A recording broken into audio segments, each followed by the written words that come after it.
all returns are equally important, but this is just such a beautiful one, and we actually want to explore it better and get a feeling for it. So we have a very nice program for you today. So the journey of today is really themed around sharing lessons learned on inspiration. And it's also about understanding what it means to reconnect to place and also listen to the land. So we have Anne van Leeuwen here, we have Winterdagen, Astrid Vargas and Mike Edwards, whom we will introduce in the program. There is space for questions, so you can put your questions in the chat, but in the end, we will also have a plenary open discussion. So you will be able to engage with the speakers and raise whatever you would like to raise. Just as a setting the scene a little bit, we're active in a Full Returns network. It's growing, and we want to make a habit out of reflecting and learning together. We also realize that no one has all the answers, but we can come a long way if we have a shared learning practice. So this is what we're trying to cultivate. Plus, reflection is really vital if we want to continue pushing this system change towards a more balanced use of our living planet, basically. And today we will focus more on the experience of inspiration. So it's going to be less about how you can understand it or measure it over time, for example. I know some people are also interested in that. Today we will just explore a bit, what is it? And I mean, you all know when you are inspired, and you also very well know if you're not inspired. And inspiration is not really something that takes place in your brain or in your head or rational. It's also related to an experience, something you hear, something you see, or something you feel. So maybe you will be surprised today by what you hear, but just let it sink in and don't judge it. I mean, we're all also a bit tired of online meetings, I can imagine. So please feel free. I mean, this is not a meeting where you have to take notes or do something smart. You can just enjoy it and see what it brings you. So today we're exploring the role of connecting to place and how you can listen to the landscape also through music. That's really central for today. And I hope that today can give you a bit of inspiration as well, beyond just our rational mind and our thinking. But just like in any network, we can't really do this alone. So in the run up to this event, we've been working with the Harvest team. So we have Dietmar, Evert, Pina, Christy, and Lotte. They're probably somewhere in the crowd. And I want to thank you for all your attention you've put to this. You've prepared your lessons learned from your landscape work. And that's really what we can share with you today. So without you guys, we wouldn't be here. So thanks for that. So without further ado, I will give the word now to Peter, who will take us into the first element. Wonderful. And the first element for us is really an immersion in sound, and we're going to be listening to Soundscapes of Resilience by Sound Matters. And this particular piece is developed by the Soil Composer. And we're not going to dive into too much of the technical details, but we'd invite you to just fully join the sound experience and to immerse yourself in that. What's unique about this today is that in a way it's a world premiere. So even though the recording has been available, it's never been played to a live audience in this way. So imagine yourself maybe in an amphitheater kind of setting in a landscape on the soil, where you're sitting on the soil. And what you're listening to is composed by a couple of soil parameters.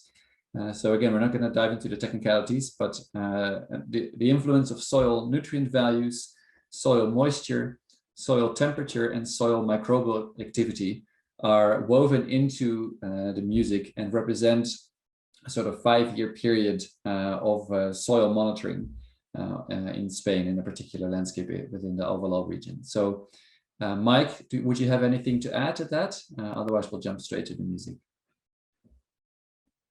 No, that's a better explanation than I could have given. So yeah, sounds great. And look, please go ahead. Wonderful. So Mike Edwards has been crucial in putting this music together. So we'll jump right in. Enjoy, everyone.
Yes.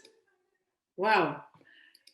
I don't even know what to say. I mean, this is such an incredible music piece that it's hard to explain. Yeah, what to. I've just never heard something like this before, knowing how it's been made, and I think it's just incredible. And I think it's also incredible to have Mike here. Thank you so much for sharing this with us.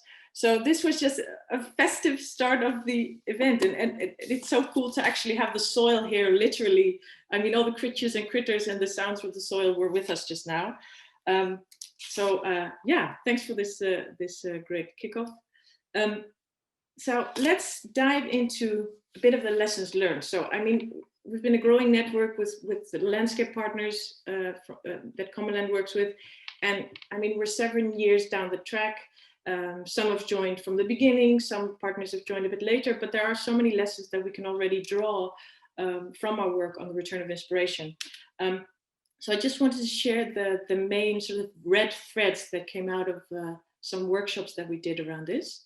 So the first one, these are some basically ingredients that we've discovered that sort of come back in all of the landscapes work as it relates to return of inspiration. So there are some key ingredients that just allow inspiration to emerge.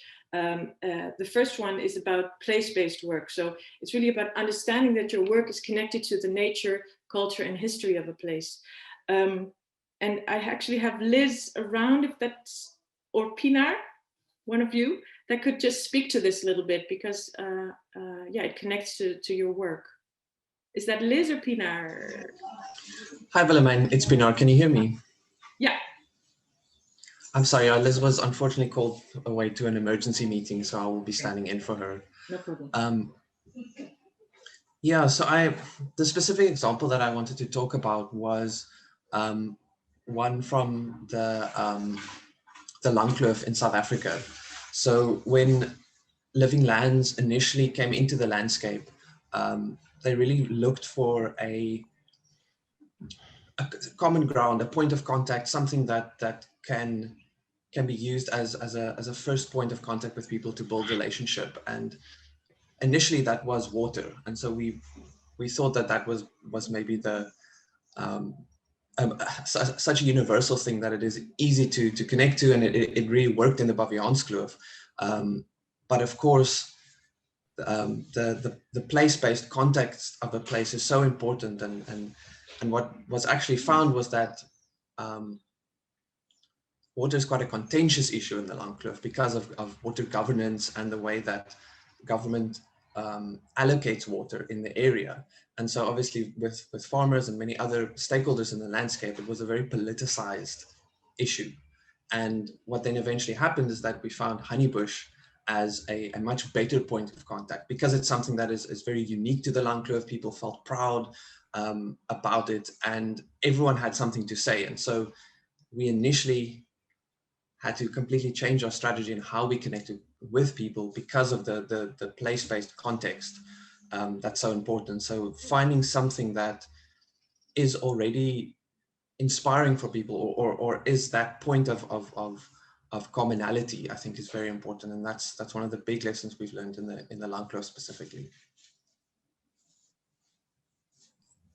Thanks for sharing that, Pinar. And I think it's so valuable to hear these first-hand stories, because we're just trying to make sense of what's happening across landscapes, but this is just making it land for me. And thanks for sharing that. Great. And good to have you on board here. Nice. So the second sort of ingredient, for lack of a better word, is this sense of having a head and heart space. So we often find in the work in the landscapes that because the landscape is degraded, there is a lot of pressure on the landscape and the people and the economy. And it's just not an easy life to live, basically, if you're living in a highly degraded landscape, for farmers, for example. So it's really about consciously creating the time and headspace for people to be able to actually reimagine and dream up a new future. So if you're in a survival mode, for example, you don't have the psychological bandwidth to dream. So how can you create this safe space for people to be able to dream again? That's an important one. The other one is the oxygen mask principle. I think the oxygen mask principle in general in life is really good, because you need to take care of yourself first before you can take care of others. But the same is true in landscape restoration. If you want to inspire people on the land, start with your own team first. If they're not inspired or have a long demotivated feeling, then how are you going to inspire others, right? That's an important conclusion. Also trust. Can I trust you? So if people want to dream with you, it's also very important that they can trust you. So that's being transparent and trustworthy, for example, or putting your time, energy, and money where your mouth is.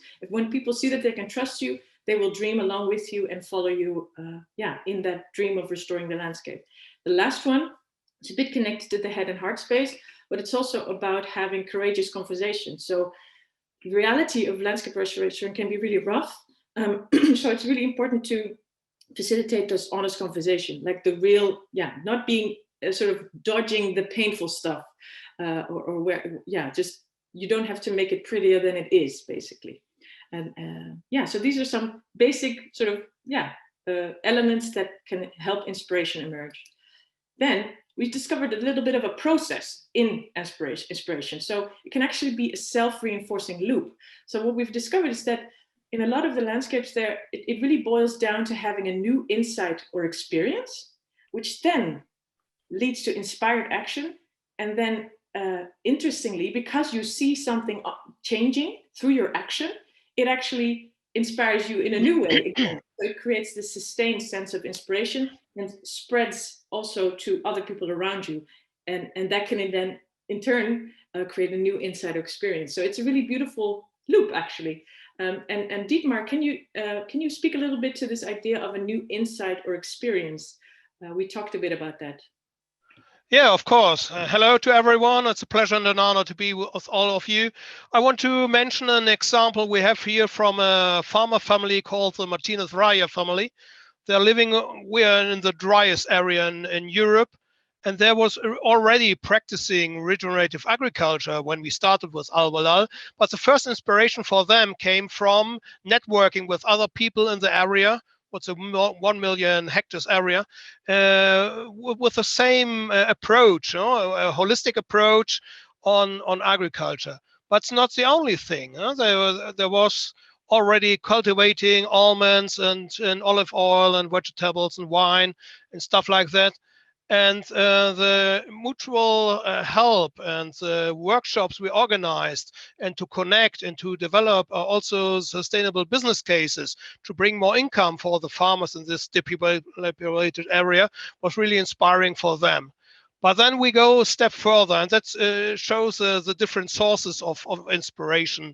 Linking also regenerative agriculture, thanks also to a project we started with the TUI Care Foundation, called a project of Destination Albalal, linking regenerative agriculture, business, sustainable business development, sustainable gastronomy, and ecotourism, bringing into also tourists to experience on the regenerative farms. How is it what we are doing here in the Mediterranean basin? Because sometimes people have not a real image of what we are doing here. And so the Martinez-Raya felt really inspired by this experience with the people coming from mostly from Great Britain, and to live here this experience of regenerative agriculture in a beautiful landscape. It's a geopark, UNESCO geopark, and with old cultures from millions of years ago to the present. And so nowadays they have felt inspired to invest quite a lot of money in making artisan manufacturing for food products from their own farm, and a tasting room, and also developing guided visits to the farm and to the environment and the surroundings. So I think that's a good example how people get inspired. Well, they have an inspiration first in this case, but they're inspired by networking, but also by different approaches. So it's a multi-focus and multi-source inspiration for them. And I think it's a good example with this family, one of the 350 members of Albalal. Beautiful. Thank you so much, Dietmar, for sharing this. This is just the first taste, and I'm guessing we will be sharing those stories more and more together as a network. Thanks for that. So it's really multi-sensorial, multi-experience. So it's exposing yourself to new concepts and new futures. And of course, going into action. Now, Weiland is our partner in the Netherlands, and very much known for this action-oriented approach. And Lotte can speak to that a little bit. Hi, everyone. Can you hear me well? Yeah. Okay. So yeah, we're very focused on action. We exist now for 3 years, and we see that to get inspired or to prove our method is working, while we're still really trying to figure out what our method really is going to be, what the best regenerative practices is going to be. It's much stronger to have a farmer say, oh, wow, I really see this working in my land, than a scientist. And also a scientist takes a lot longer to say that and to really investigate that. So now, even already after a few years, we see a lot of farmers that have tried something on their land, and they see the difference, and they see the difference in the color of the grass or in their soil health. And they're so convinced by changing something small that it has a big impact on their entire farm, that it's already also very convincing for other farmers. And the only thing they need is to see at their neighbors, hey, what have they been doing differently than I have? And why is their production higher, or why are their cows healthier, or something like that? So we try to incorporate that over the whole season and communicate in different stages as well. So if we have one front runner working with us, we make a video with them.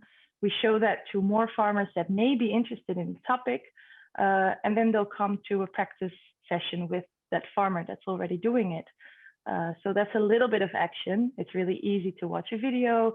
It's fairly easy to come to one of those days to see it in real life. And then it's only a bit bigger step to actually start doing it yourself and trying it and seeing it as an experiment. And then we make videos along the way as well with their lessons learned. So all the small steps of action together make one big step, but they're really reinforced by the inspiration of seeing the results halfway through already, and seeing them with your neighbors as well, and evaluating that along the way. So that's something that we find very powerful. And we're also trying to get more action from people living in the landscape right now. So we're developing a cycling route full of art and ways to connect to the farmers. And we need a little bit of help right now to get it fully funded. So if you want to join the crowdfunding, I'll share the link in the chat as well. So that's how we use action. Really, really nice. I think you explained it really well, Lotte. And thank you. So for those of you that would like to support Weiland in the crowdfunding action to create a cycling route with art and connect it to the landscape and the people living in the landscape, go ahead and I think we'll share the link in the chat. Thanks for that, Lotte. So I'm conscious of time, so I'll go to the bigger takeaways, which is, so there are some sort of general trends that we observed in the information, which is inspiration can basically be anything to anyone, anywhere. And we realize that change is the only constant. So it's not something you can create on the spot, or it's not a one-trick pony. I don't know if you know that term. So it's not something you can just do over again if you just follow the same steps. It sometimes just emerges or it doesn't. Inspiration also comes from changing the way we relate to each other and the land. So it's also about having different type of conversations, and also involving the land in a different way in those conversations. That's an important one. And the third one is, inspiration comes also through being able to put your money where your mouth is. So there is a connection to funding, but it's really about the empowering power that funding can have if it allows you to fulfill your dream, basically, and you have the means to create a better future. And Christy from Wide Open Agriculture Australia can also speak to that with her farming network. Hi, Christy. Hi, Willie. Hi. Can you hear me? Yeah, cool. Yeah, so I've thought of more examples in the meantime, but I should probably stick to the original script. There's so I work for Wide Open Agriculture. I'm the regenerative farmer coordinator, and Wide Open Ag exists to unblock blockages that stop farmers being able to take up regenerative agriculture in Australia and hopefully eventually worldwide. And there's one particular example where I was visiting a farmer down on the south coast in Western Australia, and I was sitting in his truck and we were taking a load of wheat into CBH, which is the corporate bulk handling, the place where you deliver your grain on the railway. And he looked at me and he said, what gets me the most about being a regenerative farmer is that I'm doing all these things differently. I'm looking after my soil, I'm planting trees, I have nutrient dense grain that's, almost carbon neutral, and I'm dropping it on top of the grain stacks with all the other farmers who are doing all the things wrong. And I was like, oh, that's so hard, because when it's a commodity like wheat, it's such a hard one to try and sell yourself when you're operating on that sort of large scale. So that was one of my earlier experiences working with Wide Open Ag. And since then, we have started a pilot program with CBH, which is Australia's biggest grain handling body, on developing a carbon neutral grain project, which means essentially segregating grain at CBH so that regen farmers will be able to deliver their grain separately and buyers who value carbon neutral grain will be able to purchase it. So just, yeah, that was the one that really got me, was the being able to take that idea from, gee, there's a real gap here between what the farmer can produce and then what he can do with his grain, to how can Wide Open Ag contribute to help. And I think, yeah, that made me feel inspired that I can, in my role, help to make a difference for lots of farmers in Western Australia. And we've done a similar thing with a lamb producer who was originally a farmer, came from a conventional farming background, and he wanted to farm differently. He wanted to farm regeneratively, and his family didn't. So he had to leave the family farm and work in a whole heap of other roles to get himself to a point where he could work with an investor to lease a farm to do things his way. And we met him just as he was getting that up and going, and he has a grass-fed lamb operation down on the south coast, and wanted to sell it separately, and wanted to sell it as regenerative lamb that's grass-fed, but didn't have the skills or the time to be able to do that himself. So we were able to partner with him as our food brand, Dirty Clean Food, and support him to be that pathway to market for his lamb. So yeah, they're my couple of inspirational stories from our farmers. Awesome. I mean, and this is really the gist of the story. So so being able to make your dream a reality, also in creating a livelihood for yourself, making able to make ends meet, making able to run your business regeneratively, that can be inspirational. And thanks so much, Christy, for that. Absolutely, no worries. And lastly, of course, you've seen it here. It's also in this cycle, which is inspiration leads to action, leads to inspiration. So it's an interesting loop, and we'll discover it more over the years. But this was just a quick snapshot of where we are now. So now I would like to go to the next section of the program, which is Anne van Leeuwen. Kira, Tom, and I had the privilege of visiting Anne's farm, a regenerative farm near a city in the Netherlands called Nijmegen. The farm is called Bodemzicht. It's almost like a soil. What was the translation? Soil perspective, yeah. Meet Anne. Anne is an environmental entrepreneur, and she's setting up carbon positive biodiverse production farm, also with a learning place. So that's called Bodemzicht, like I just mentioned. And Anne is really driven by the search to bring natural and cultural worlds together. So she's also a board member at the Embassy of the North Sea, which she'll tell a little bit about, I'm guessing, and also researching and rebuilding a new common world together with scientists, artists, and policymakers. And we're all a big fan of Anne here, and I would love to give the word to you. And I will stop sharing so you can start sharing. Mm-hmm. Hi, yeah. Hi, hello. Google, by the way, translates Bodemzicht as bottom view, so that's a good start. All right. Good luck. The floor is yours. Thank you. Can you all see full screen? Yes. Great. So yeah, I want to take you sort of on a high-speed roller coaster journey, as I have to admit my life has felt for the last couple of years. And it's going to be all about, well, my journey and my company called New Symbiosis, or Nieuwe Symbiose in Dutch, and how to reconnect and regenerate in the Anthropocene.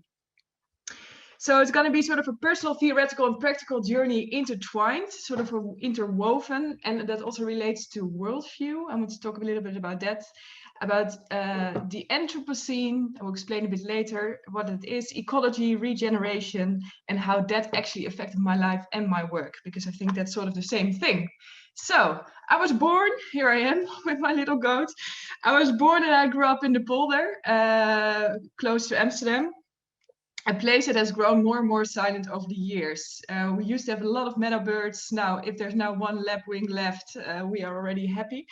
So actually, from the moment I was out in the world, I felt really connected to life, and it really hurt me to see that we were losing so much life so fast. And from the secondary school, I really started to feel that that was becoming part of my human burden. Yeah? As I'm part of a human collective, I also started to feel responsible for that. So I was wondering, how can we stop this detrimental relationship that we have now with nature? And is it so that we are intrinsically harmful to other beings and to ourselves? Or could we imagine different ways of relating to the world? And as a student, it sort of dawned upon me that there might be something wrong with what we call nature. So I want to talk a little bit about that. I organized a reading group with artists and students around the book Politics of Nature, written by the French thinker, philosopher Bruno Latour.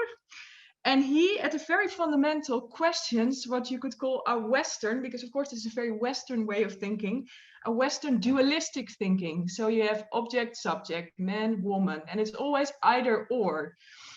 And he stated that that's actually a very detrimental way of thinking, and especially when it comes to the nature and culture divide, because something is either nature or it is culture. And the definition of nature is that it's not culture and the other way around. So they're sort of always opposites.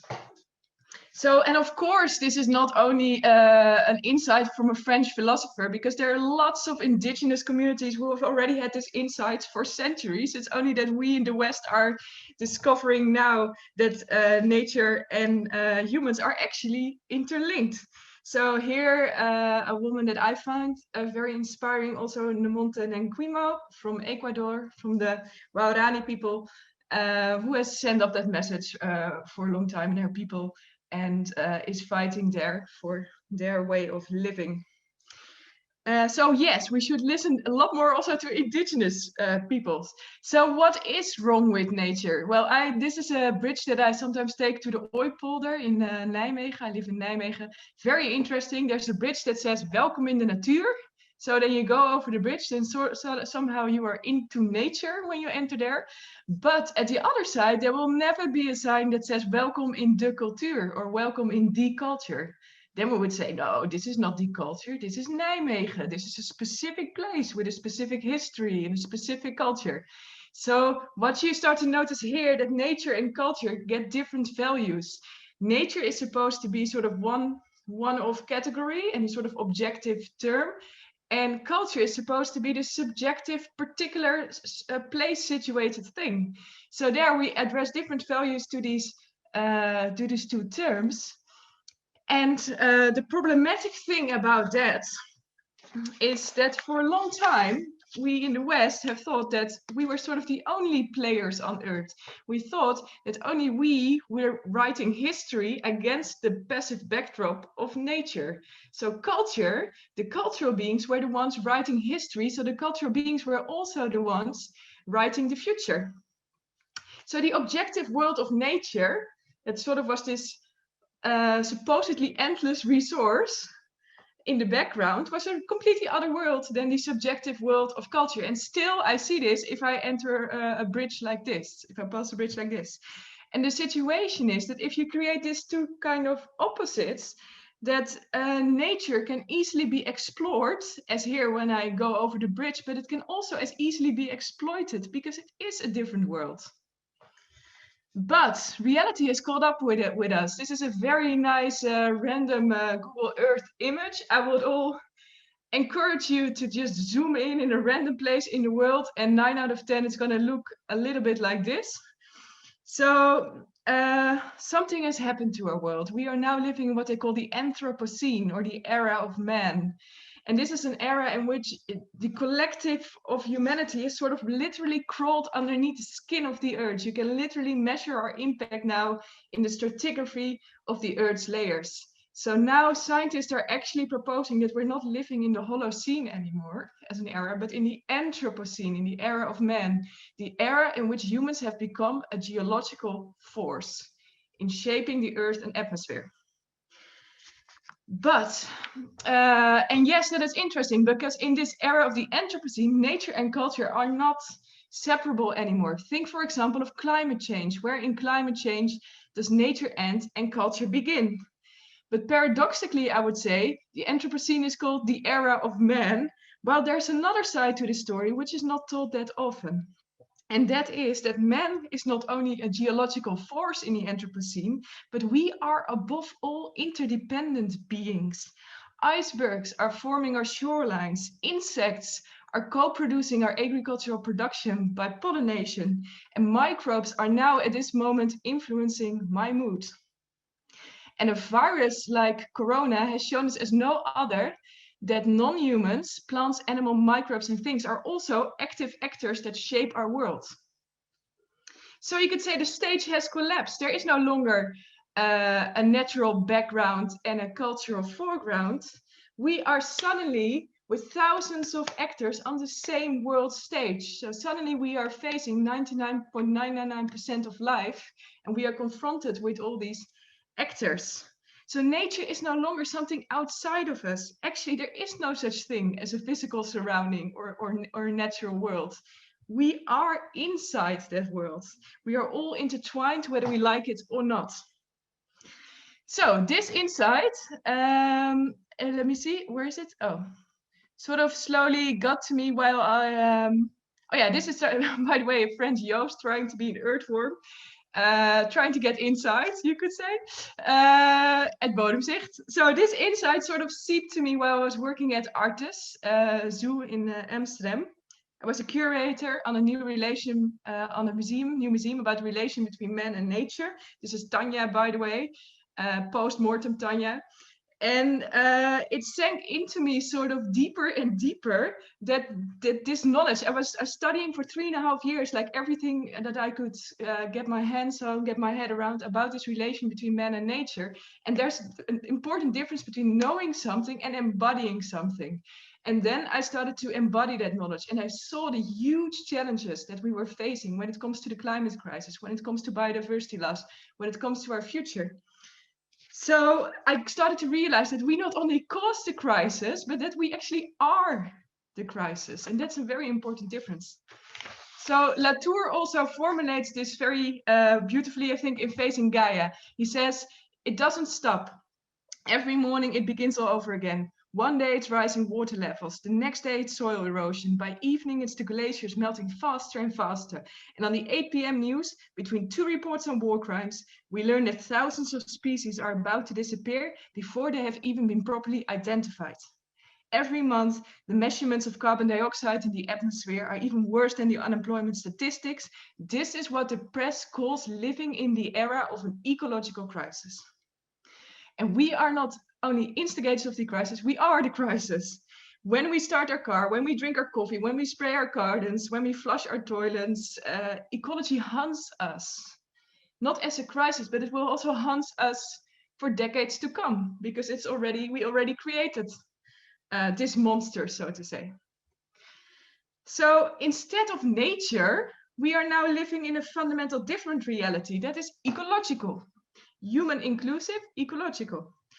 And let us treasure the word ecology for a second, I would say, because it's one of the few words we have in Western languages that is about interrelations, that is not about categories, that is not about dualisms. It's actually a relational term, ecology. That's why it's such a precious word. And Robin Wall Kimmerer, a fantastic author who just, her book, Braiding Sweetgrass, I could really recommend. For example, also tells how detrimental it is that we use the word it for everything that is not human. So we use it for plants, we use it for animals. And there we make again this separation between nature and culture. Language is very strong. She says, in my language, because she comes from, she's indigenous as Native American. In my language, the term for plant actually means those who take care of us. Well, that's a different way of formulating things. And language is also crucial. Robert McFarlane has written this beautiful book, Landmarks, in which he also tells that once we are losing the working relationship in Scotland, it is a story in Scotland, to the moor, once we were losing our working relationship to the land and we're not farming on the moor anymore, we use the words, the specific words for being in that moor. And at some point it's only a moor and it's only a marsh. And if we have that kind of language left, we just put it in industrial terrain because it's only a moor. So working relationships with the land create language, create connection that actually also creates care for the place. So this new ecological relationship with the world, it's confrontational, it's tough, but at least it's real, I would say. So how do we accept that ecology is sort of driving us crazy? Because it entails this, what Latour would call a profound mutation in our relationship with the world. So the interwoven reality of the Anthropocene challenges our self-image as a human being, our framework of thinking. Think of the sectoral approach we have in many different institutions, while the Anthropocene is all about interconnections. And also with that, the very fundaments of our Western society. So ecology drives us crazy because it sort of confronts us at an unprecedented scale. So how do we come to grips with this sort of interwoven new reality of the Anthropocene? How do we, in Donna Haraway's words, stay with the trouble? How do we stay with the trouble? How do we ground again in a time in which we literally become part of the Earth's layers? How do we land again? How do we reconnect? And then I understood in my personal journey that if nature is not something that is outside of us, if that doesn't exist, I could become not only ecologically concerned, but I can become ecologically active because I'm part of the system anyway. So you can also turn it around and make that a positive thing. And that's when I quit my job and I started my company, Nieuwe Symbiose. So I will quickly take you through some of the things I'm doing with Nieuwe Symbiose. I have two big projects I'm working on and I will introduce them to you. One of them is the Ambassade van de Noordzee, or the Embassy of the North Sea. It's an initiative that we founded in 2018 with a collective of people, because we think that the current democratic means are actually not facing up to the existential issues we're facing now, like the climate crisis, biodiversity loss, political polarization, and social injustice. We think that most of these problems stem from a fundamental problem in representation, in which not only human minority groups are not properly represented, but the non-humans, the plants, animals, microbes, and things are not represented at all, or not seen at all as part of society. Here again, the nature-culture divide. So, of course, there are other organizations and landscapes that represent nature. We call them nature organizations or NGOs or lobby groups for nature. But the question is, how effective is that kind of representation? Because despite the existence of these groups and these people who pour their whole heart into it, we find ourselves in the 6th mass extinction on the Earth. We have lost about 60% of life since 1970, and that's going super, super fast. So, and the problem is, who is responsible for that? Because human actors and human politicians, they are accountable to each other, but not to non-humans. So, for example, this is the MSC Zoe shipping container disaster on the Waddeneilands. So it's the islands in the Netherlands this year, 345 containers flipped overboard, serious consequences for life in the North Sea. But who can file a complaint? Who is compensated? The non-humans find themselves at the short end of the stick, for sure. So it's time for a new kind of political representation that underwrites the interest of not only individual humans and nation states, but of this interrelational world we live in and the interests of non-humans. So starting from these thoughts, I founded with Thijs Middeldorf, here the gangster with the sunglasses, and Harpo at Heart, a composer. We founded the Embassy of the North Sea on 3 starting points. 1, diversity of life is in the interest of all life. 2, non-humans should have direct political representation. And 3, the sea owns itself and should have right to its own self-determination. And we are also flirting with as a long dot on the horizon in 2030, with the Rights of Nature movement. We are very inspired by the Whanganui River in New Zealand, who became its own legal person in 2014 after 150 years of Maori struggle for social justice. And we're working with promising frontline jurists to see if perhaps the North Sea might be its own legal personhood. So the Embassy of the North Sea can also be seen as a case study of the concept of the Parliament of Things. And this concept also comes from the French thinker Bruno Latour. So it's this idea that non-humans should actually have a political seat in our parliaments. So over the next 10 years, we will listen to the sea, we will speak with the sea, and we'll negotiate on behalf of the sea. With the collective, we are looking for a way to build, to imagine and build a new politics of subsistence.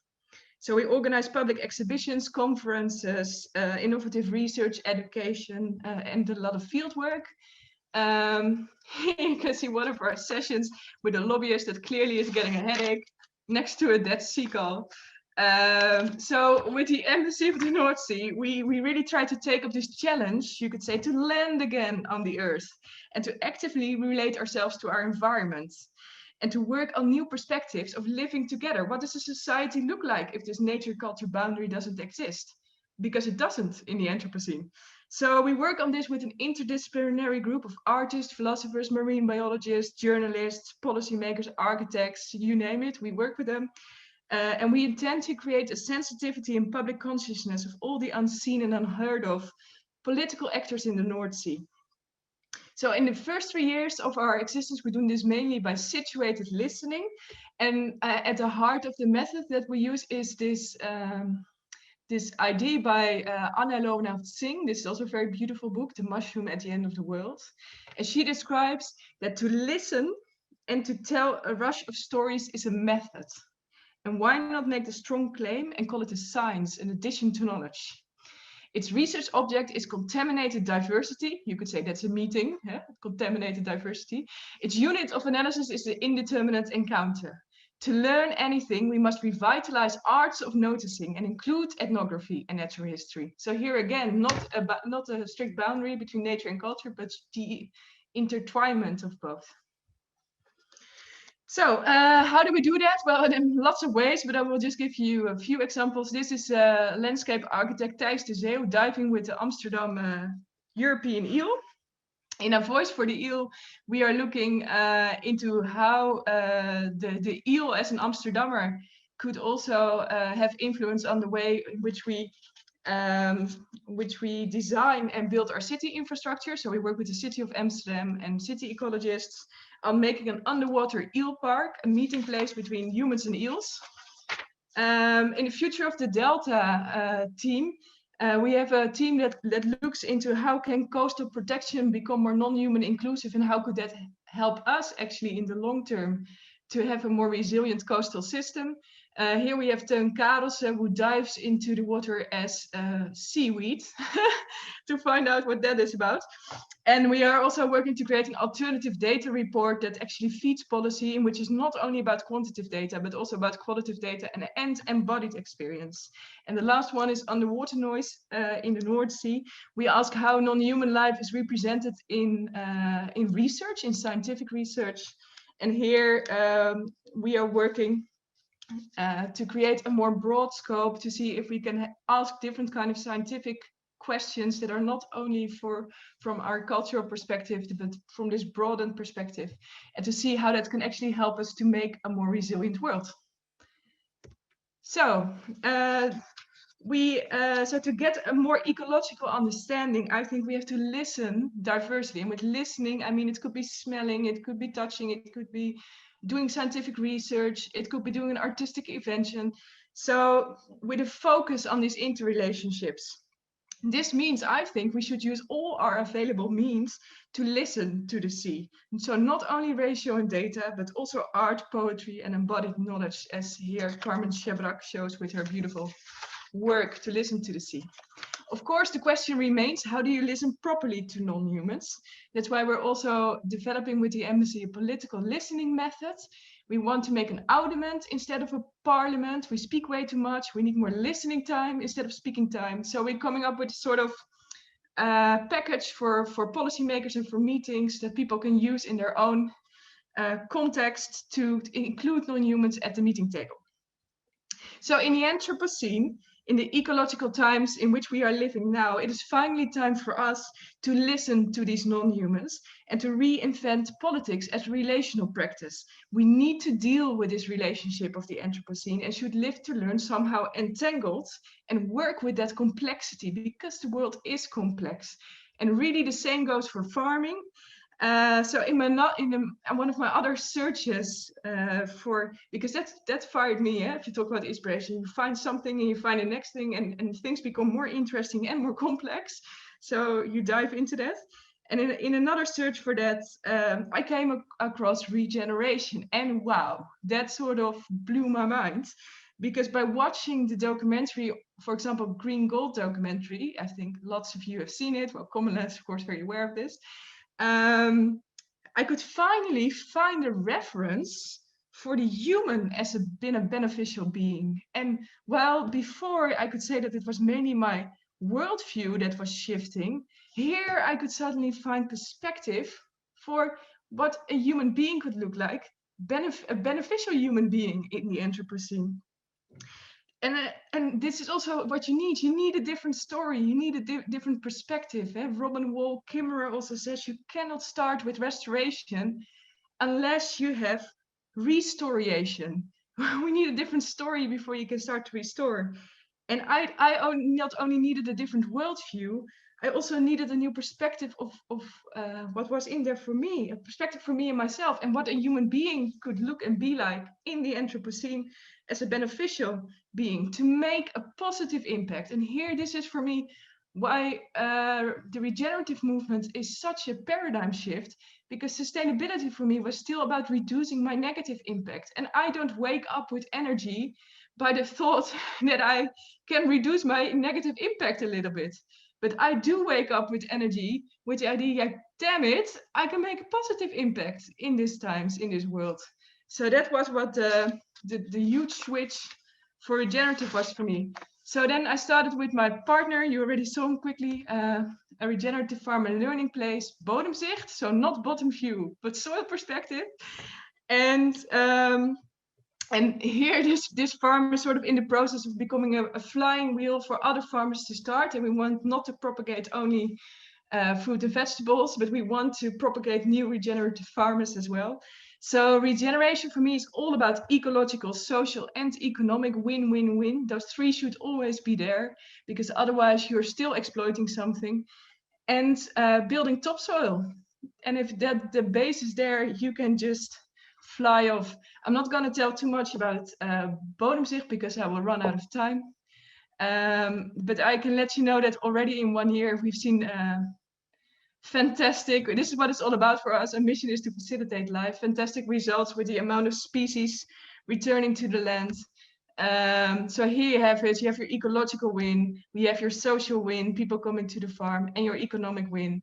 We have fantastic products that we can market directly and very well for a good price.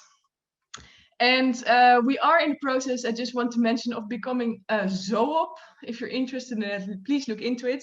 The zoop is a new legal framework. We work with the Leeuwen Institute and artists and jurists to see if we can make an organizational framework in which the interests of non-humans are directly represented. So we're working on this also with the law firm De Brouw Blackstone Westbrook. So if you're interested, please check that out. And with this short example of the zoop, I also like to show that regeneration, in my point of view, is not only reserved to farms or for farmers, but that's why also with the Bodemzicht learning place, we want to dive multiple years into the question, how do we build a regenerative society? Because in my ideal world, there's regenerative economics, there's regenerative politics, there's regenerative education. And the question then becomes, what does that actually look like? So conclusion is, first of all, I think we should learn to stay with the trouble, to accept the complexity and the challenges and also the difficulties of the Anthropocene. As Latour would say, no doubt about it, ecology drives people crazy. This has to be our point of departure, not with the goal of finding a cure. So just so we can learn to survive without getting carried away by denial or hubris or depression or hope for a reasonable solution or retreat into the desert. In other words, we just need to face it. And he ends by saying in Facing Gaia, and I think that's a beautiful insight, that actually there is no cure for the condition of belonging to the world. But by taking care, and I want to stress care, we can cure ourselves of believing that we do not belong to it. And once we've landed, I would say we can reconnect and start to regenerate diversely and at multiple scales, because diversity is key, and facilitate an abundant richness, and I think a richness that will sustain us all. Thank you. If we were an audience, I think we would all just clap. Wow! Anna, I mean, yes, this is great. Thank you so much, Anna. I'm every time I speak to you, I just feel so inspired Hey, we're in inspiration session, but I mean, no, but I mean, serious. I think we're all sometimes at a loss as to where are we, who are we, where do I stand in this crazy world? And I feel like you're really actively thinking about this pathway forward and also doing it. So you're combining this. Combining this sort of what is the philosophy of our relationship with our environment, but also just putting your hands and feet and heart into it. And I think it's such a great way to go about this crazy world we live in, because it can be a bit overwhelming sometimes to look at everything that's going on and all the multiple crises sort of tumbling over each other. But we can turn it around. So that's a beautiful story. And connected to what you said, Anna, we are living in an interwoven new reality of the Anthropocene. And I love what you said about we need more listening time. I'm all for more listening, even though I also love talking. But, you said listening, smelling, experiencing, feeling, connecting to your world, because we are part of our environment. In the spirit of that, we have a beautiful music piece, which is composed by Winterdagen. I'll tell you a little bit about him. So Winterdagen is a collective music project. It's initiated by Mink Stekelenburg. He lives in Rotterdam, the Netherlands. And for his music, Mink gets inspired by his surroundings. So this includes landscapes. And he also tries to capture color, texture, stories in an instrumental music set. So he also uses field recordings from expeditions in landscapes such as the Waddeneilands. So that's actually connected to the North Sea. He actually composed pieces of music for this session, which we would like to share with you. Before we do that, I wanted to give you all a little break so that you can grab a glass of water, maybe a bio break, because we are natural beings and we that's also necessary. So if you can just be back in 2 or 3 minutes or so, and then when you get back you will hear Winterdagen's amazing music. So I'm happy to welcome you in, let's say 2 or 3 minutes, if that's okay. See you in a bit, and we'll welcome you with music.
All right.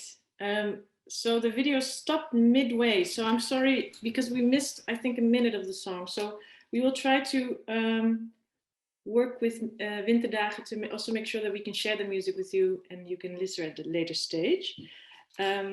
So I really enjoyed this because, first of all, it's been a while since we've all experienced, being able to listen to music, see art. I feel like I'm really missing it. So I hope that you experience just a sliver of, what it used to be. And it's also about listening to, the land and landscape and letting it inspire you. So that's sort of the red thread also throughout today. So thank you, Mink, for actually making this piece for today, and I'm really grateful. Now we're actually going to the next speakers, which is Astrid and Mike. Astrid Vargas, let me start with her. So I would like to introduce you to her. She in my eyes, she's the queen of inspiration. Not only has she done incredible work for bringing back the endangered Iberian lynx to the south of Europe, mostly Spain, I imagine, but she also played a large role in getting the Alveolaw movement off the ground. And you know that video where there's one person, when they explain how a movement emerges, how a movement develops, you know that there's one person dancing on the hill like crazy. I don't know if you know that YouTube video, but sometimes I imagine Willem, the founder of Commonland, sort of dancing on a hill and thinking about the four turns, and then Astrid being one of the first persons that like, yes, I'm going to dance with you. We're going to dance to this. So Astrid has really been there from the beginning, and I'm so grateful to have her today. So she also founded an organization called Inspiration for Action. And Astrid works with individuals, communities, and organizations to help develop creative ways of nurturing nature and achieving regenerative change in landscapes and communities. So it's founded on the belief that we need to be inspired in order to act. And the role of art gives wings to this belief. So sharing examples from underground inspiration and connection through collective art, music, and festivals. So thank you, Astrid, for being here. You will share a little bit about that. And then, of course, we have Mike Edwards, whom you'll meet in a bit. He's also the co-founder of Sound Matters. It's an organization that uses sound and music to positively connect listeners to the processes that are shaping the environment in the 21st century. So it takes people on an experiential journey, like with Soil Composer that we just heard, that demonstrates the power of sound and music to connect people to the earth. It's really our only home. Together with Astrid, Sound Matters has recorded the sounds of healthy soils in Spain, but also produced music from these sounds, like we just heard. And it's a fun fact, is that actually Astrid and Mike share a love for butterflies. And when they first met, that's also how they connected. And I thought there was such a beautiful, things to just mention here. Astrid, can I give the floor to you? Thank you, Willemijn. Well, thank you first for organizing this. It's a brilliant idea to really put us together to talk about inspiration. It inspires us and hopefully will create new ideas out of this. And yeah, I'm enjoying it very much. The music and talk was very inspirational. Thank you, Anne. It resonated very much. And I'm gonna share screen with you. I cannot, okay, hold on. Yeah. Is it here? Hold on a second, you guys, because I'm trying to share. Let me open here, and this is what I want to share. I'm sorry, you guys, but I am not able to share my screen. I think now. Okay. Hold on. Can you see the screen? Can you see the screen? Yes, we can. Yeah, beautiful, beautiful drawing. Yeah, perfect. Good. So I'm going to talk about inspiration. What is inspiration a little bit? I'm going to give a little bit of my own personal journey, but I would like through the whole of my presentation and Mike's to how do you make this relevant to yourself and to your landscape and to your community. So it's not about the story I'm telling, is how this story can resonate with you. So inspiration, according to Wikipedia, I'm looking at it's the process of being mentally stimulated to do something creative. So I think inspiration, for sure, as we've seen from Anne's talk, has a personal component. We need to be inspired inside, inspired to do something creative, but it also can happen at the community level. We can inspire each other as a group, as an organization. So the very first question, I think, is to ask ourselves, what inspires me? What really does inspire me? And from what, in my case, since I was a child, it was animals. I just really, really cared and loved them. And so I dedicated my career to biodiversity conservation. But then I did other things. But in terms of biodiversity, I've worked with different species. This is the black-footed ferret for North America. From North America, there were 10 individuals left at some point, and now there's thousands in the wild. Then I work on the golden crowned sifak. This is a lovely sifaka, like a little prosimian, a primate from Madagascar. Then the Iberian lynx in Spain was the most endangered cat in the world. Now we have about 1,000 in the wild, so it's really recovering. And the jaguar in Argentina.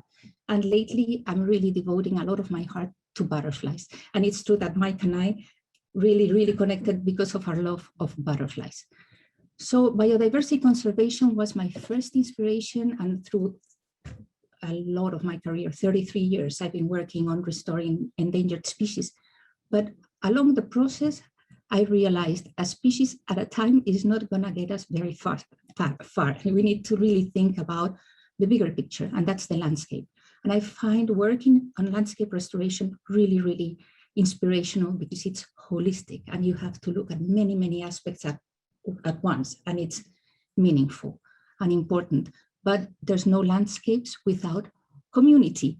So that probably is what inspires me the very most, is how to work with communities, how to work together to change our world.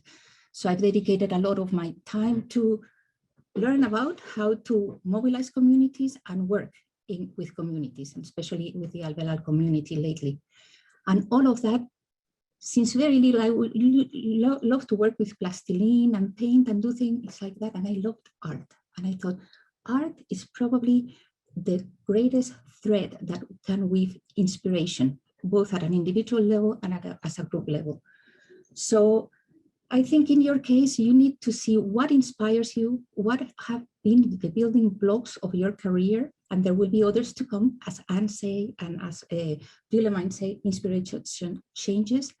But what are your pillars for inspiration so you can turn them into your work? You can turn your passion and what moves you into the work you do every day, because then you're gonna do great and it's gonna be meaningful for you and for others.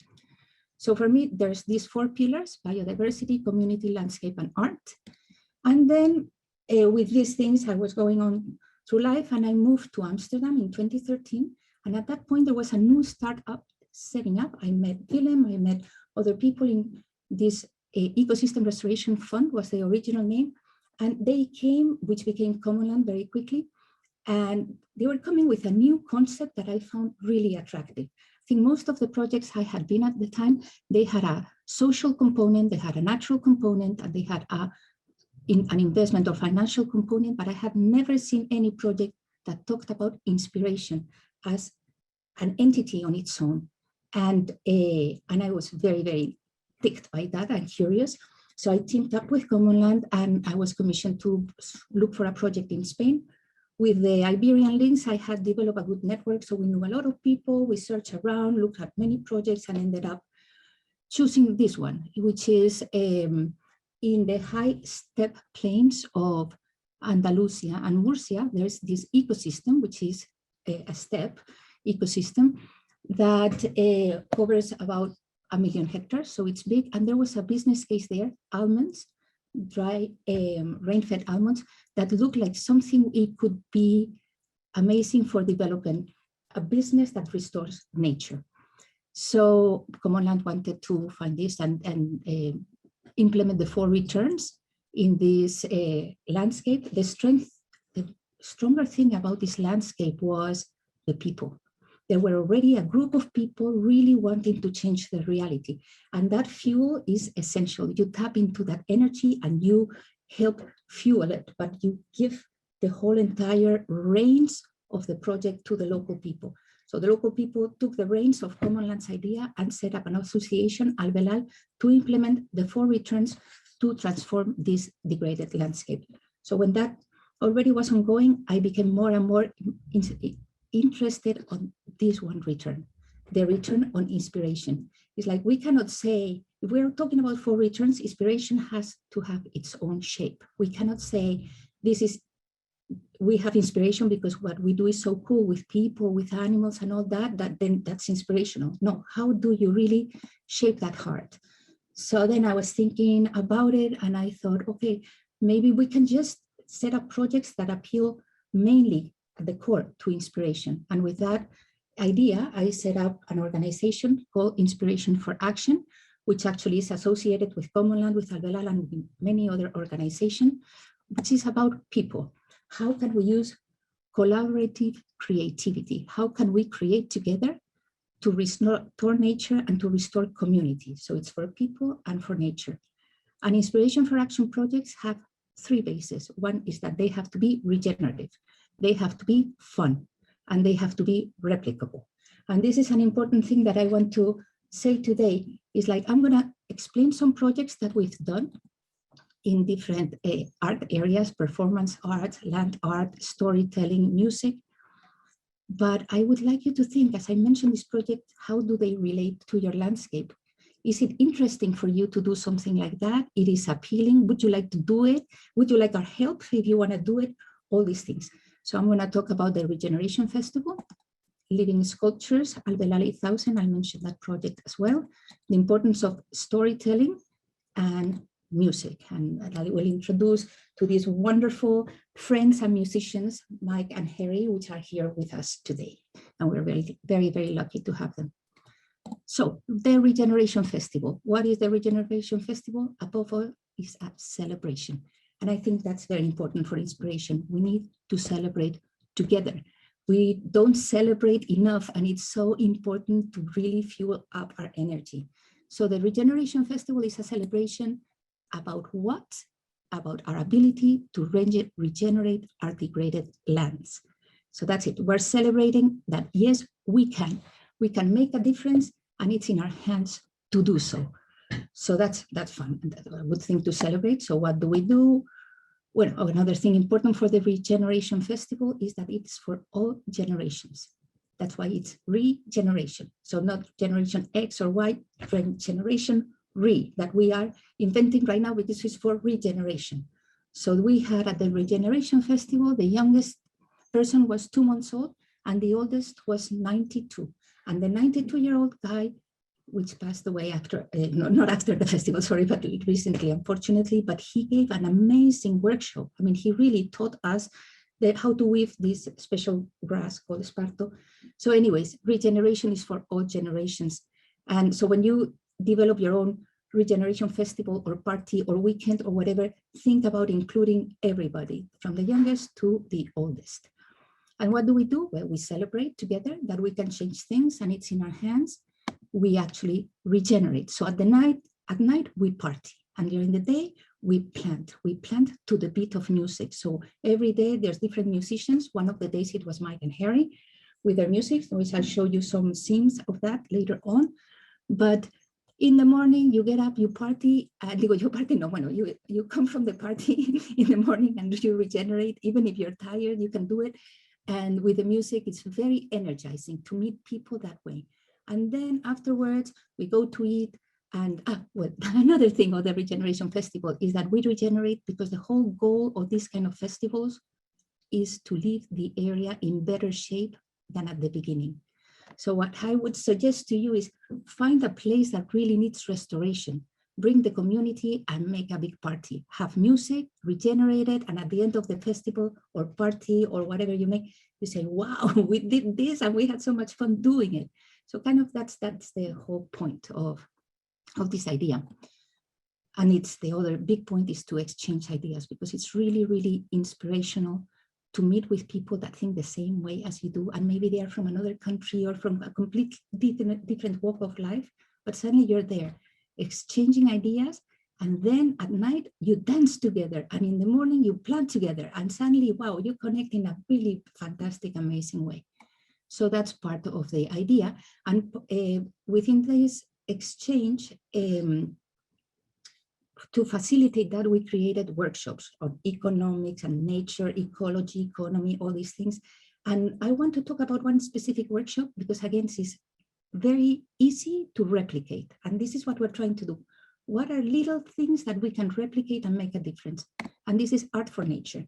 And this workshop, what we did is also, we had fun. All you need is a few scraps of wood and a nice bunch of people and some tools. And then in this case, we created a habitat for nature. We created insect hotels. Look how pretty they are. We also dyed them with natural dyes. This is curcuma. We use different things. Anyway, we had just fun. This is a butterfly city because butterflies need these slits like that so they can enter and they can protect themselves.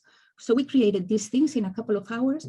We really enjoyed it. And then you put them out in the field, you know, so they really, we are having a huge crisis with pollinators, and we need to create habitat for pollinators.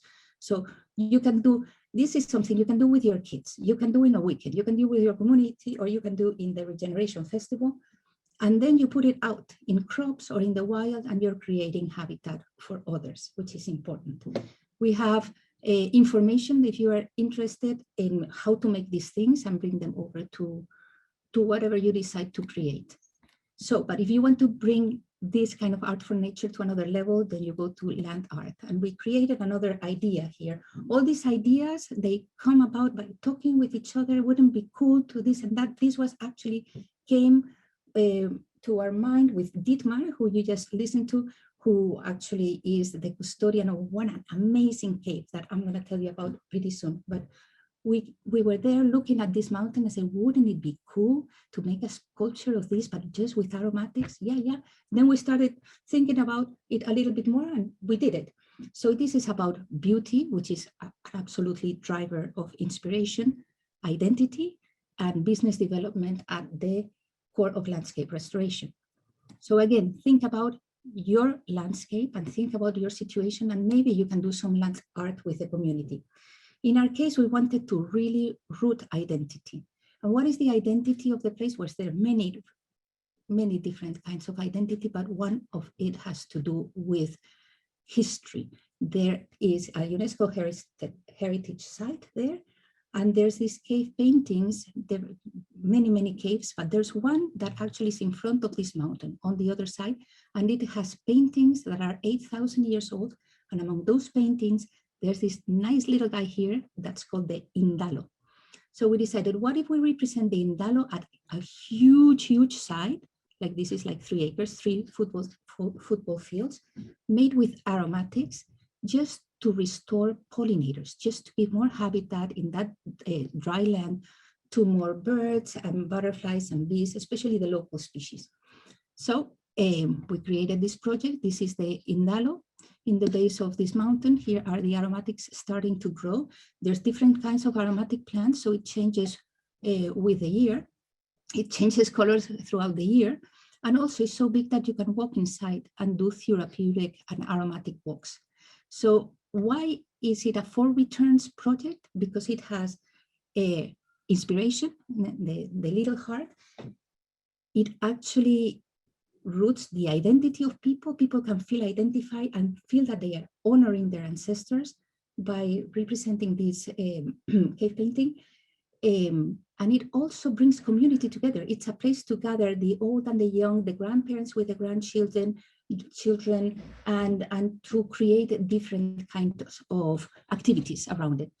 It's social because of that, but it also Albelal decided to give the benefits of the business case to the Mentally Disabled Association, who had been also involved in building this structure. So if you decide to make a big living sculpture like that, or a small one, something to create habitat for pollinators, also think about the people that can benefit the best from the business itself. in this case, what's the Mentally Disabled Association. And then I continue with the returns, the return on natural capital. Well, of course, it's made for pollinators. And also it restores soil, and it helps water, and it helps with, of course, biodiversity in general. And finally, it has a return on investment because of the plants that grow there that can be sold as dry plants and eventually also as aromatic oils. So think about these kind of actions. They bring community together, they create beauty, they create identity, and it would be, I think, a beautiful way to connect landscapes. All the Commonland for Returns landscapes, many of them have a cave art. Maybe we can link them together with things like this, but we just have to create things that are doable and that connect ourselves, not only within the community, but with other landscapes as well. And with this, I go to storytelling. That's another way of connecting ourselves too. And for this, we created a documentary called Head, Hearts, and Hands, Cabeza, Corazón y Manos. It's in Spanish, but with subtitles in English. And the idea, we want this to mobilize regenerative energy. This is not about just telling what we're doing, which is inspirational for ourselves. It's like, wow, yeah, we popped up. It doesn't seem that we're moving very fast, but wow, look back and there's a lot that has happened. But we wanted this not only for ourselves, but to really inspire others that change can really happen. And for that, we've created these pieces. We've revamped the documentary, which is 55 minutes, and most people just don't have 55 minutes. Most people have 1, 5, or well, if they give you 5, that's really great. So it's like, how can we create smaller versions that target different groups?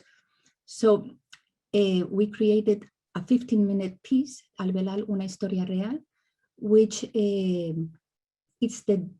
distills the essence of the documentary, and it talks about people, but also about what regenerative agriculture is about. We also did 4 5-minute theme pieces. Like if you want to explain to someone what is regenerative agriculture, you can do it in 5 minutes. There's another about soils and water. There's another about the connection between biodiversity and economy. And there's another about how we mobilize ourselves as a community. And then we created the most fun ones, which is the little pills. This is like, this is medicine, regenerative medicine, and it's put together by a lovely, amazingly inspirational group of young people.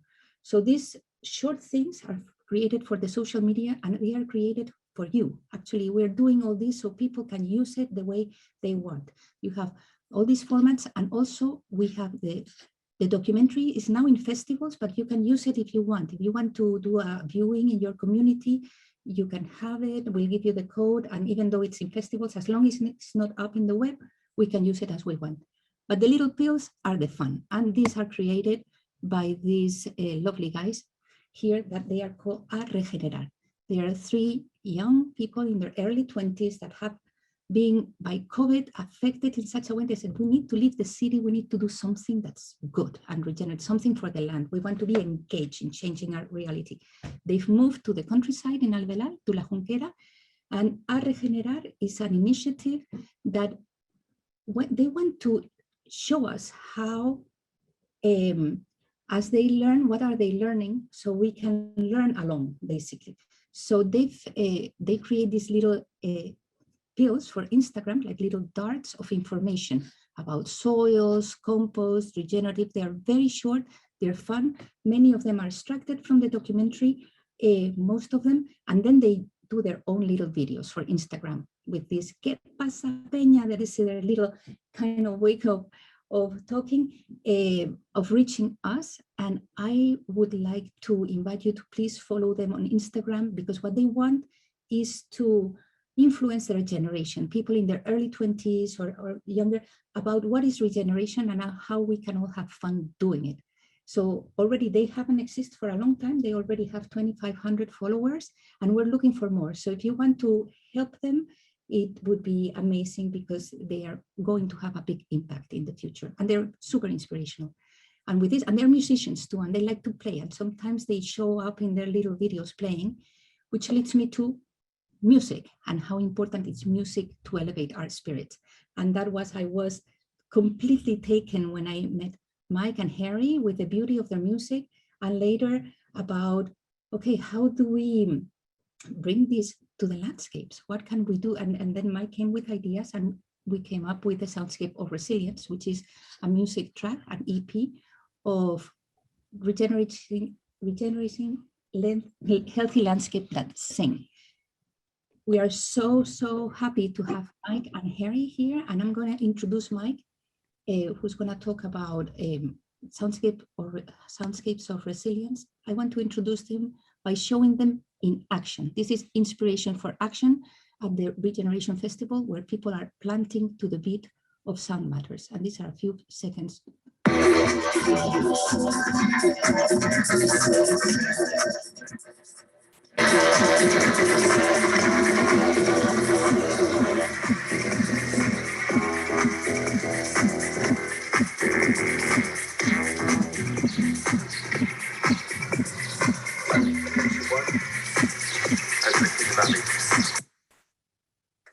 There you go. Bravo, they are really, really fantastic. We really had fun planting to the beat of Sound Matters. And with that, Mike, please tell us more about the Soundscapes of Resilience. And I'm very, very grateful for all you have done for us in Alvelar. Thank you. Oh, thank you, Astrid. Thank you, everyone. Look, I'm going to be very quick because I know it'd be great to have a bit of a chat.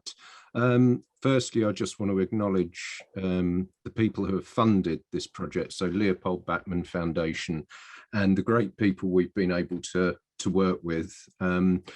When you go on to the actual music, you'll see a list of the musicians that are involved. You'll see a list of the people who have facilitated this, and that's so important. And of course, co-founder Harry Code, who isn't here at the moment, but he is absolutely fundamental to this. He's the one basically who makes the music. I just bang on about the importance of listening and having a spiritual connection to land. Basically, what we're trying to do is bring sound more than music. Music is an outcome of this process, but what we're really trying to do is investigate the importance of soundscapes. We live in a visual culture. Everything we do really is around the visual elements. A lot of our regeneration processes, environmental sort of initiatives are done around visuals. They're done around this sort of aesthetic, this visual representation of what we want to see. And what we're trying to do is suggest that actually sound, and as Anne so rightly said, this process of listening is so absolutely crucial to connecting people to land. And to what I call not the non-human world, but the more than human world. That's what all of this work is about. How do we connect? And the reason I say this, I spent 20 odd years, or I spent most of my life looking, there we go, I fall into my own mistakes of researching climate change. And you know what? It's bored the shit out of me. Sorry to be so blunt, but I've done climate change. I've done it. I know we're on a hiding to nowhere. And what does my head in also is that the whole process has been hijacked by the corporate elements who think that just by achieving net zero, we suddenly solve the world's problems. That's just the narrative. And having been in that for a long time, I got a bit tired. And I'd been lucky enough to spend quite a lot of time in Australia, started playing didgeridoo, as you do. And it was during that time that I became fascinated by Indigenous relationship to land.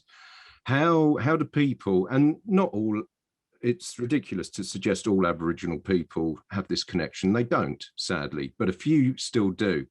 And I was interested in exploring what that meant. And I sort of started trying to do, they're terrible to begin with, these talks where I'd turn up and bang on about climate change, environmental crisis, and then whip out the didgeridoo and play for 5 minutes. And it was like, there you go, I've made the link. It was appalling. Luckily, I met Harry Code, who is a brilliant musician, producer, sound engineer.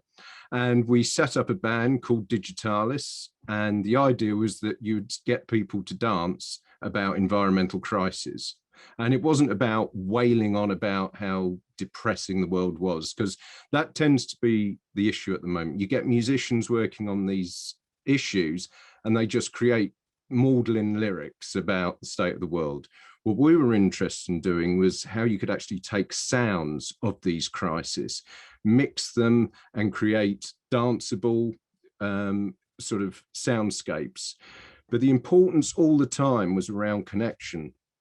And that's why we set up, Harry and I, you know, coming from very disparate disciplines, set up Sound Matters. And as I say, basic aim was just how do you connect people to the processes that are shaping the world? And as a result of Astrid's, well, she facilitated our being able to go to the Alvalal region and introduced us to some amazing people, one of whom, Dietmar Roth, who facilitated a lot of this. But the idea was, what could we take from those landscapes? And the whole process was just listening to begin with. I mean, it was great. We went there for a week and we just listened. It's like, this is the best project ever. You just go something, it's just like, yeah, we're listening. There's a few beers and we're listening to the world. And it was amazing to actually immerse ourselves into that landscape through listening. As a result of that, and subsequent funding and support, again, from Leopold Bachmann Foundation, we've developed that. The Soundscapes of Resilience EP is in the stage one of this process of sort of inspirational relationships. But what we're now developing is a whole suite of sort of ideas around systems-based listening. How can you actually listen to these systems? In a sense, the 4 returns. There are links between those returns. There are links between all these systems. And how do you actually listen to those? How do you create a new way of engaging? And so that's what we're working on at the moment. Sadly, because of COVID and Brexit, bloody Brexit, yeah, that was a great one. We haven't been able to go to Spain. So we've been very much focusing on the sort of conceptual side of things, and we're excited. We're launching a whole lot of new ideas, sort of different ways to experience the land, different ways to get inspired. And that basically is what it's about. It's about using our ears or other sense modalities to get excited and inspired and to challenge some of the dominant narratives around all of this. And what I love here, when I hear, you're challenging. But if we're not careful, the dominant discourses are going to win over. So as Anna and Astrid, as you all talk, we've got to present it differently so that people can get excited, because otherwise it's dull. So thank you very much. Thanks so much, Mike. I think this is really spot on, these sort of like things you were mentioning about listening and listening to the whole system. And we have some minutes left to try and sort of like listen to, you know, what has come up in these last almost 2 hours. And our little team has been chatting in the background. There's a couple of themes that came up through all of your stories, which are connection being one word, connection to place, connection to land, the various examples that you all gave, but also listening is a word that all 3 of you used, and you used so explicitly at the end again, Mike. And then landscape. So around these sort of themes that we've heard, and there's so much more to explore, and there's so much more work to do in terms of practicing listening to the whole system. I'd just love to maybe ask Anna, what have you taken from what you've heard from Astrid and from Mike that could be applied to maybe Bodemzicht, or, you know, how could that land within your project or within your place? Well, a lot of resonation for sure. You know, with Astrid, I really like the focus on communities. I think place and communities, they're not a different thing. They're actually exactly the same thing. And I also see the more than human. Thank you, Mike. You're right. Non-human is a very Latourian term, but it's not the nicest one. It creates another dualism. The more than human world is part of that community. So that holistic approach, like how can you really start from a place that has a specific community, specific culture, specific market, specific farmers, specific soil, specific climate conditions, and start to work from there. That holistic approach, I still really love that. And also to listen relationally, what does it actually mean? Like, what is then the entity that you would represent, for example, if you take more than human stakeholdership seriously? Because individuals are not enclosed units. I mean, we are walking networks ourselves. So I found it also really interesting, like, how do you listen then to a system? And how do you translate that? Because what I'm noticing now, and especially when it comes to rules and regulations in agriculture, is we're completely focused on quantity and quantitative data. Well, the thing that we also need to learn is how to relate ourselves to quality and qualitative data, and how do we actually translate that into policy so that we can work in an integrated, holistic manner. So that's just some of the things that pop up. Yeah, great, Anna. And I'm also conscious of time. So I would want to allow some space if someone in the audience has a very burning question to this theme of inspiration, please do bring it up. So there's been some questions in the chat already that other people are answering. So some resources on the connection Aboriginal or Indigenous people have to land, people that want to learn more. We will also share all of the recommended books from Anna. We've already been extracting the titles. We'll make sure that those get mailed out. But if anyone has a very burning question to any of the speakers today, please do use the raise hand function, and we'll see if you can give you some airspace. And a question we'd like to actually put to all of the people in the audience right now: how do you get inspired from the landscape, or from or on a landscape restoration? So if something that comes to mind, please do share in the chat. And we'll have a question from Bart. Bart, who's your question to? You'll have to, yeah. Oh, hello everyone. It was really good to see you all talk about inspiration. This topic is really an eye-opener to us in a new project we're evolving. Our idea is to create a pilgrimage tour across the ground zero line in Holland, and connects to landscape restoration. And the way to do that, to inspire. Well, you gave us just a lot of tools to do that. And my question is, if this outlet, this conversations are available afterwards for us to explore and implement in a mission and vision, including the 4 returns. Yeah, that's a great question, Bart. And the chat is absolutely brimming with links and resources. So definitely everything that's been shared today will be shared in the email afterwards, and of course on our platform, 4returns.earth, where we always continue the conversation. And you can find many more resources. So I hope that answers your question for now, and please do reach out later on if you want any more sort of like specific resources on our platform, 4returns.earth. I'm just looking at the chat if there's any other insights and questions. We're going to also be ending with another piece of music. So if you need to log off, feel free to go, but we're just going to sort of like let the music play on, and feel free to hang around. So if you're open, just stick around. But I'd love to hear from Astrid, maybe what you heard from what Anna was sharing, and this culture-nature connection. How did that resonate with you, and what came up for you in terms of your work around inspiration? It worked that I have to go visit Anna as soon as possible.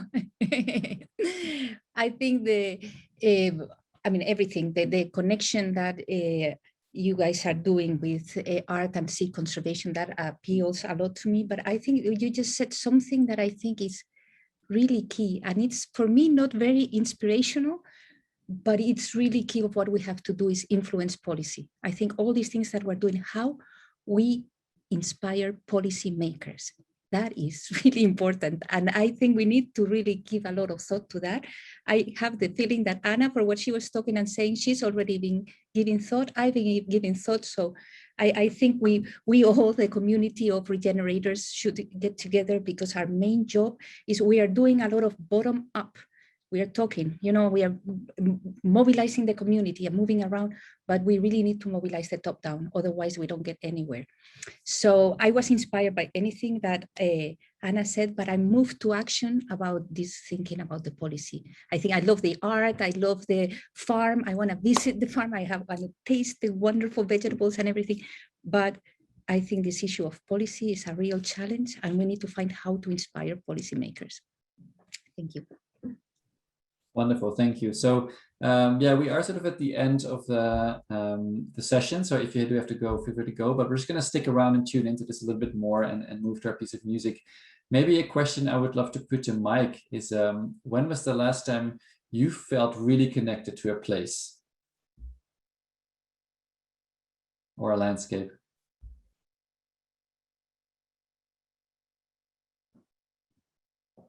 Sorry.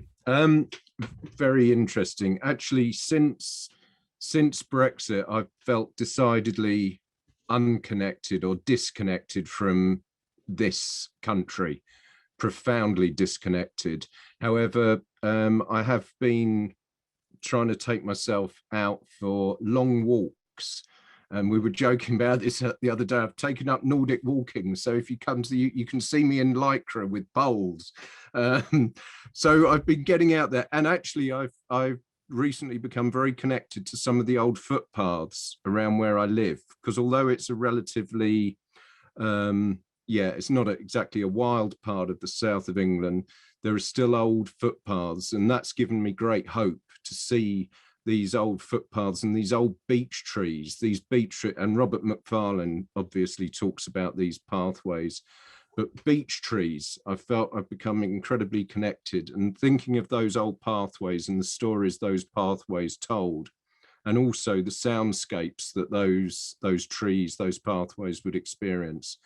But I'm desperate to get back to Spain, because I was starting to get very connected to that landscape, basically anywhere other than south of London. So thanks, Mike. Yeah, again, maybe a question to the audience, and feel free to use the chat or raise your hand if you're burning with it. Question is, how do you get inspired for landscape restoration? So if you're working in this field, and if you feel that maybe that fire that Astrid is talking about, what has actually sparked that, and what's inspired you for landscape restoration? So maybe while the audience is pondering on that and tuning into that, Anna or Astrid, does one of you feel like this is something that really inspires me? Oh, in me, it's the life. Like, I see the species coming back, and almost every week new species, and that really drives me. Yeah, that is my fuel. Astrid, you want to answer? Sure. I mean, it's many things that inspire, but I really get very jazzed, especially now that we're home. I mean, I'm missing nature.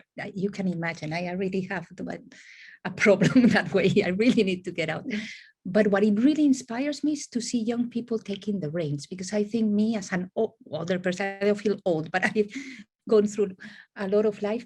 I'm very inspired about just really backing up young people, and especially young women, but also young people in general, to become regenerative. That really gives me a lot of energy. So that's why I love to work with A Regenerar, because they are, and because they're so funny, and you know, you need to laugh, especially now we need to laugh much more.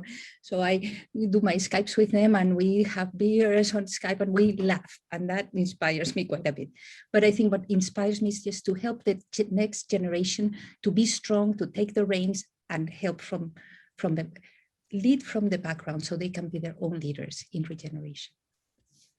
Wonderful. Thanks so much, Esther. That really resonates with me as well. And do notice that it is past 11 here at CEST. So we're past the event time. We're going to just run a couple minutes over because there's so much richness now in the conversation. Do feel free to go if you have to go, but also feel free to stick around just for a couple more minutes as we listen to Joan Kuhlman. So what inspires you for landscape restoration? Yeah, hi. Thank you for all of this. And what inspires me is when I can like embody a connection, that I actually feel that I am part of whatever it is, that it's also part of me. And because we've been hearing a lot about listening, I wanted to share, I work with the capacity of the voice and helping people to open to their voice. And it turns out that the voice is like, on the one hand, the expression, but on the other hand, when you develop it, you also have the listening capacity actually expands. So yeah, being silenced in our modes of culture also shuts down our capacity to hear the diversity of life around us. So that's what I'm working with. And that's what will be in the pilgrimage that Bart was talking about, who has now gone to work. Wonderful. Thanks, Sean. And do share about the pilgrimage in the chat so we can all follow up on that. If you have any links, that would be great. So 2 more raised hands. I'll give the word to you, Pinar. Yeah, thank you. This was such an amazing event. Thank you to everyone. I'm definitely inspired. But I think that something that I wanted to bring up, especially about regeneration and restoration, is that the kinds of problems that we talked about today, the Anthropocene, climate chaos, there are such intensely disempowering problems because they're so massive that we feel that we have very little ability to influence or to make a contribution. And I think that specifically ecosystem restoration is such a direct way to interact with nature. And it's a practical way to every single day to see how things are improving. At the beginning of last year, I did a tour of specific sites within our landscape, and just seeing this very teeny tiny little plants grow over a period of time, and to see how nature is slowly coming back and recovering is inherently inspiring to me, because you can very directly see the influence that you can have. I think so much of the political and organizing work that we do is sometimes ephemeral, and it's difficult to see our direct impact in the same way. And I think that is why doing that practical restoration is so important as a way to inspire other work as well. Thank you. Yes, I'm sometimes jealous that I'm not actually in a landscape, as some of you are working, here in the headquarters of Commonland. We don't at the moment get the chance to connect with the land, and it's I can really imagine how inspiring it can be to walk around in that landscape and see the fruits of your work, which is sometimes so intangible. So with that, I'll hand over to Tom. What inspires you? Well, yeah, what has been inspiring me recently, and firstly, thank you to the speakers and to the people who organized this event. It was just incredible. But what has been inspiring me recently is sharing what little I know about edible plants and the nature around me in Rotterdam, in the Netherlands, with my friends. And then seeing themselves become inspired. So for example, on Sunday, I took some friends out to harvest nettle and wild garlic in a food forest where I work. And they had never harvested their own food before. And it was just so beautiful to take them through that process of showing them how to harvest. And then we came back and cooked it and talked about it. And just for them to see how easy it is to actually connect with plants and with a living system in that way, both by harvesting it and then later enjoying a really tasty wild garlic and nettle soup. So that's working with people and helping share what I know is something that has really been inspiring me recently. Great. So we're going to be moving to a close, and I resonate with the wild garlic. I've been eating wild garlic for quite some time. It's really remarkable actually how many edible and medicinal crops are sort of hidden in plain sight. So I think that's a beautiful note, maybe for all of us after the session later today or tomorrow, if you're somewhere in Asia, to go out and harvest something and plant something at the same time. But before we go there, we just want to close with a couple of what's next. So Willemijn will share some slides.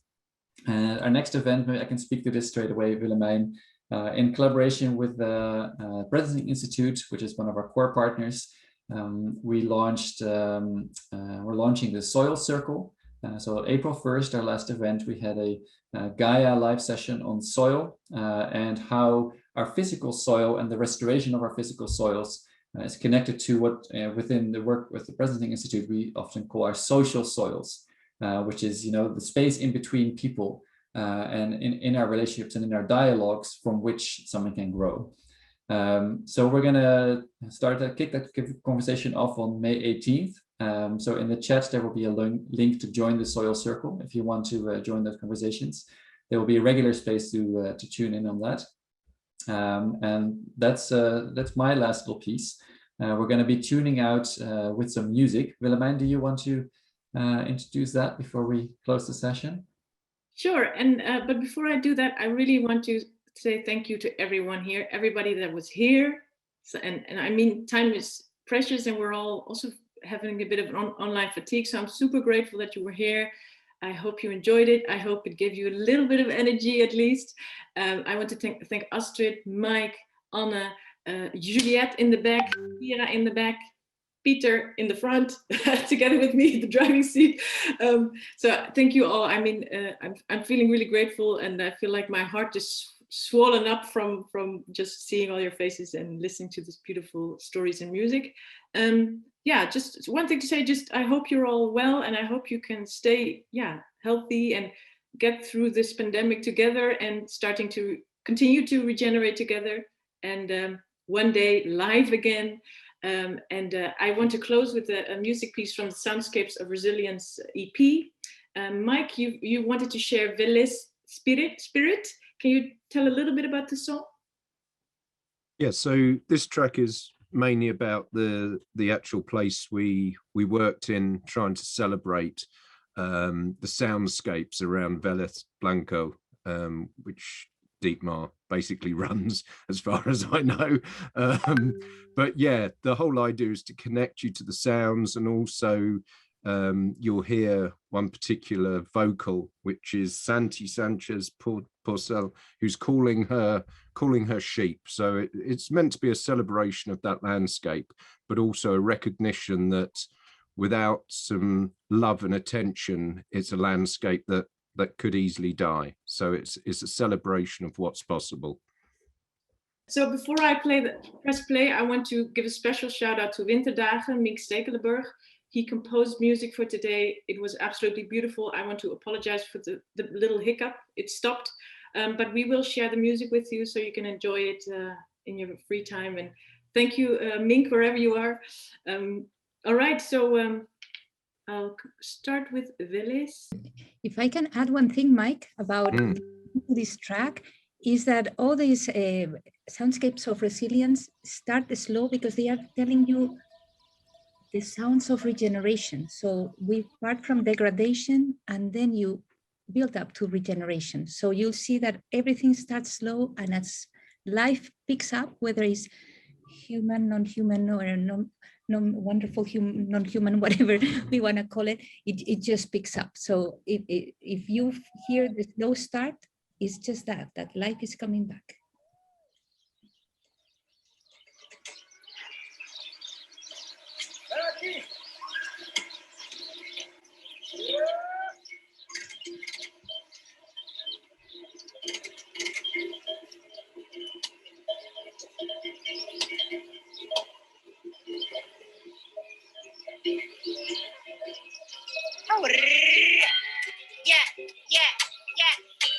Vámonos ya. Ay. Ya. Vamos. Vale. Vamos.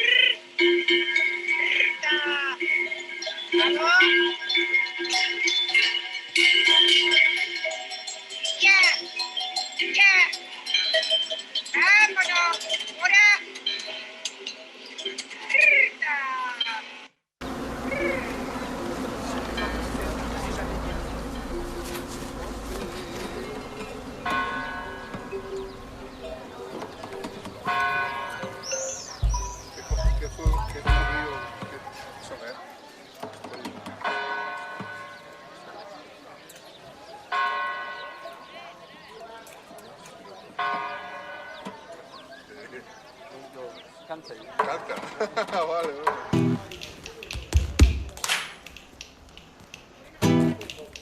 So feel free to go on gallery view so we can see each other.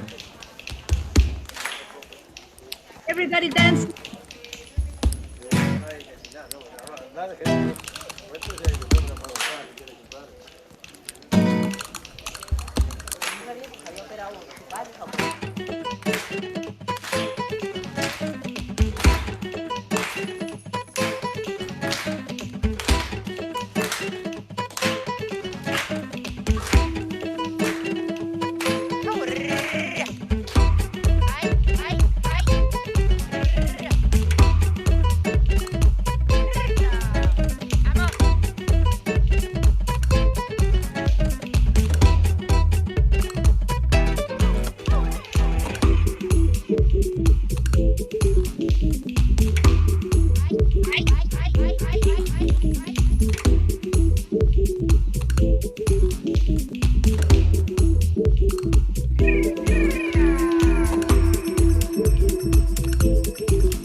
I don't know the sound he makes, but no, I'm thinking maybe we could close. Rodrigo, you're here.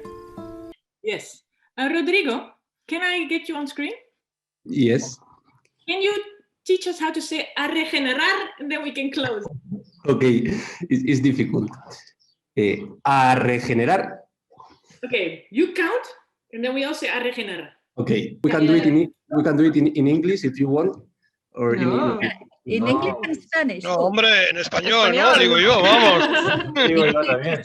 Okay, por favor. We can say a regenerar and let's regenerate at the same time, okay? Okay, at the same time. Well, one after sequence. For one and then another. Okay, in Spanish, let's go. 3, 2, 1. A regenerar. Thank you. Thank you. Bye-bye. See you. Bye-bye. Thank you, everyone. Bye-bye. Take care. Bye.